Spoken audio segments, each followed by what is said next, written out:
Orage.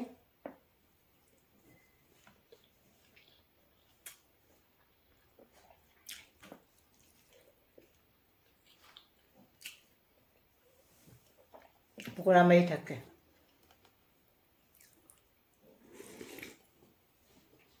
Aise pakoura thongge na ne. Sithit leba. Pakoura thongba se hawatwa haure.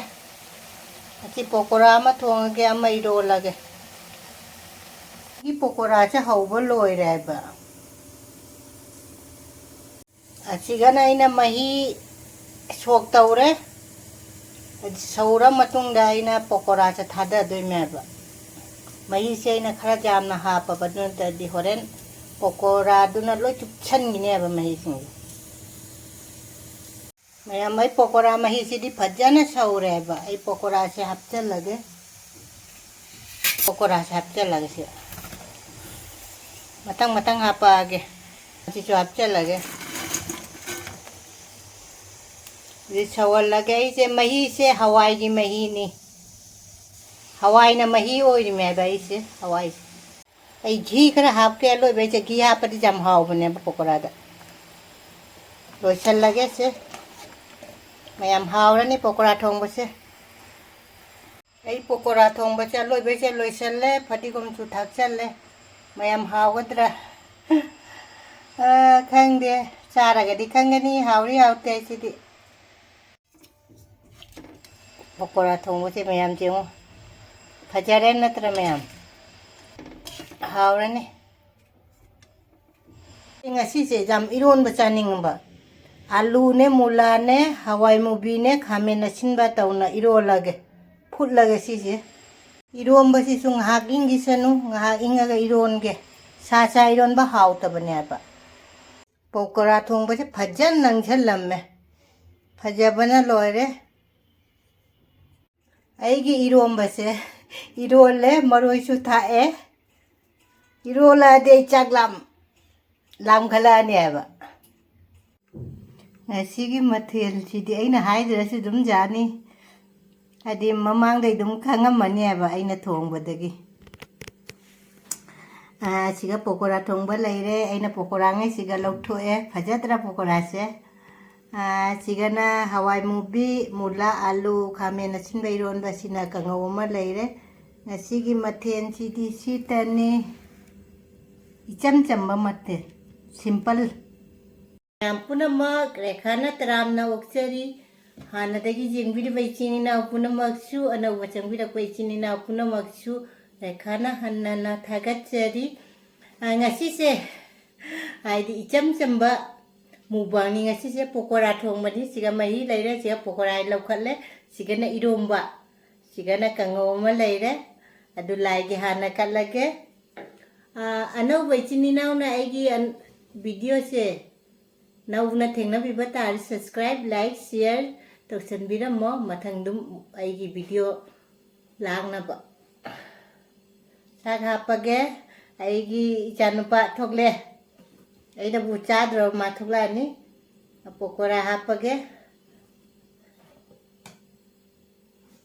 laigi siga thamgrage mayamda kari oi nei loge iro laga pakoura se oi lag ko pakoura se jam haude ngasi pakoura se ai tungda sanari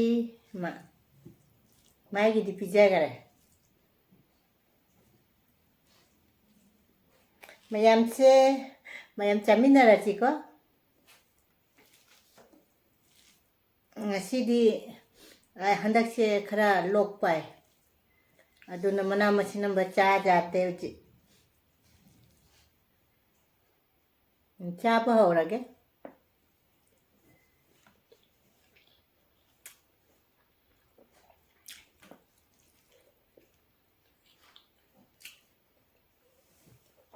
pakoura mai thakke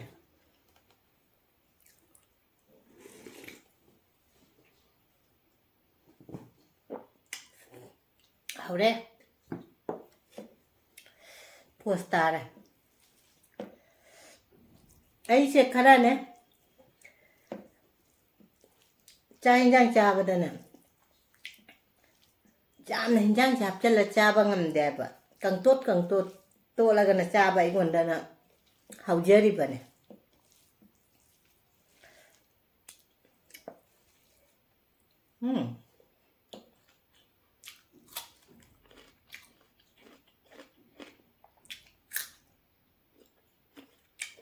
하왜 이런 거죠?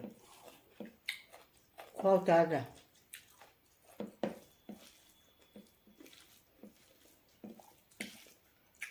ai chẳng phải ai mà nên đập băm mi được ai phi chắc là chỉnh như mà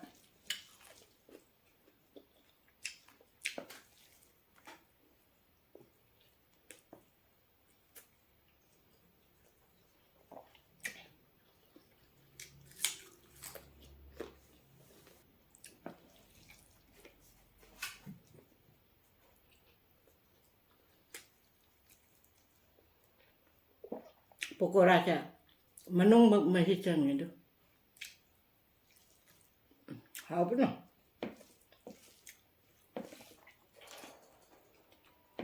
mayam kui đến ăn ra pakoura cha đó ba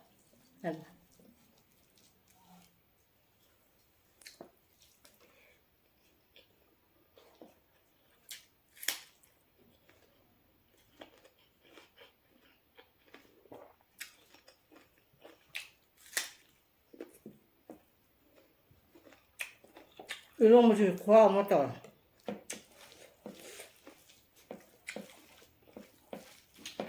기쁘 감는 거 같아, 짜. 톡톡 놓으면 톡톡톡톡. 맛봐야 짜다. 하래?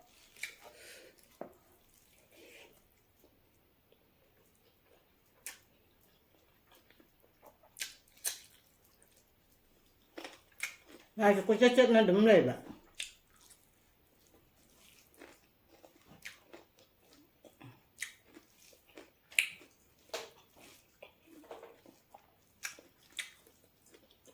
아이고, 우들이 라잉하면 되면서. 하루 보면 이런 것을 구하면 떠오라.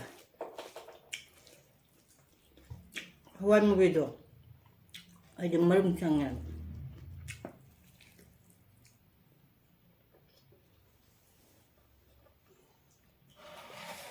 pakoura may taka.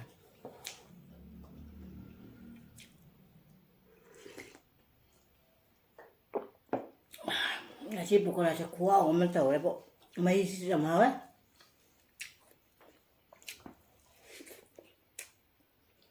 Pango.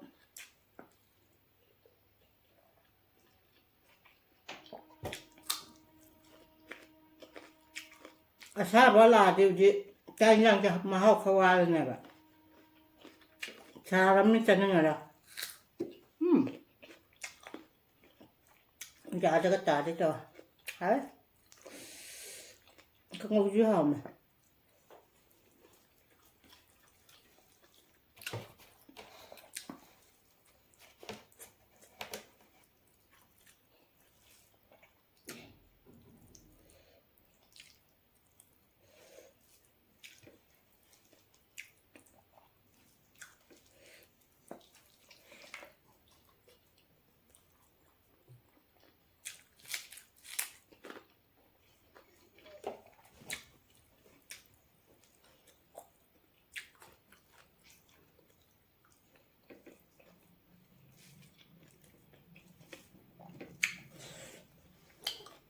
pakoura may simutot ka.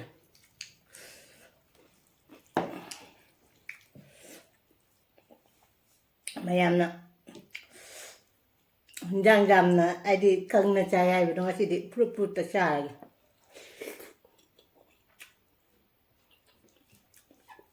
May ko tindang ah.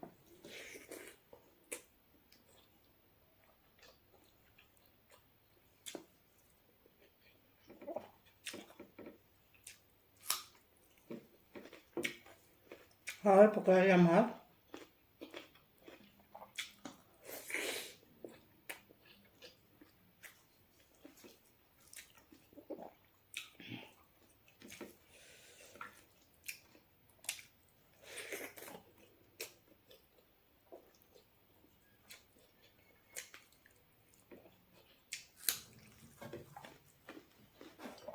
Lihat kalau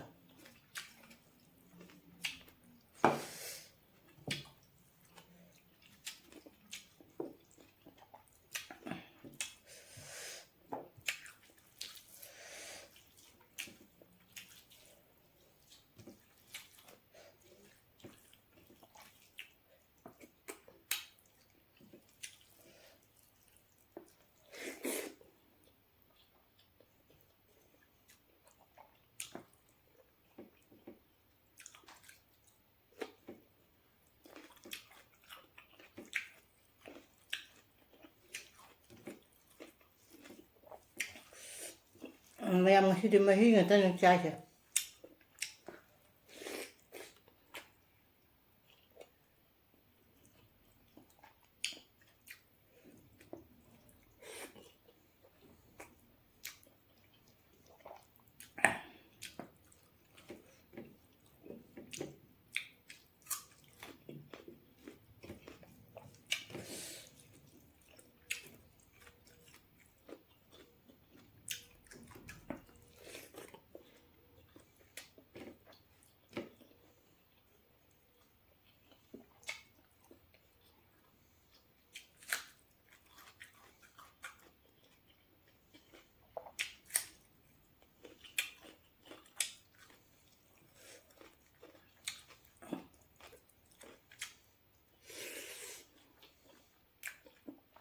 Ahora pakoura.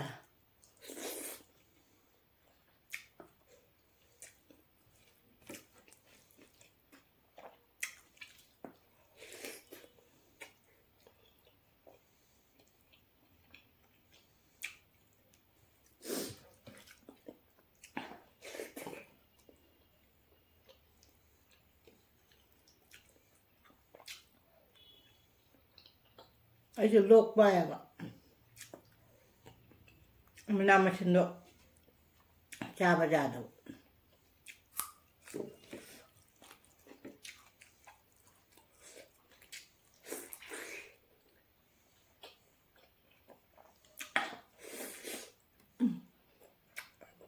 Oh betul.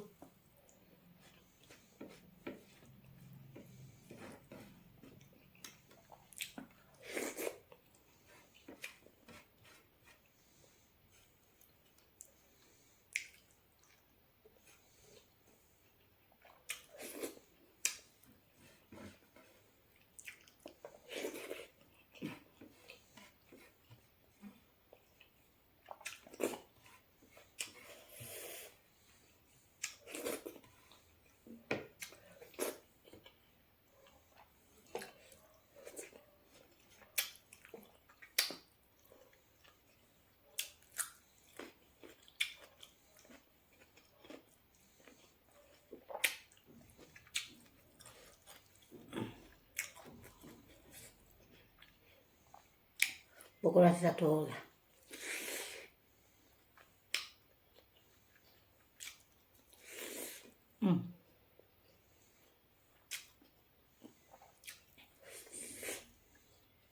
Kau jatuh jam hal.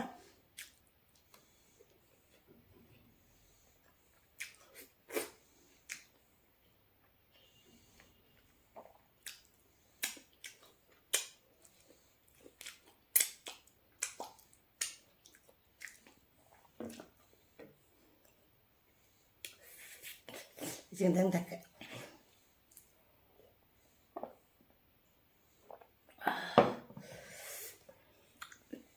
Pakoura thongba jang mau ramme.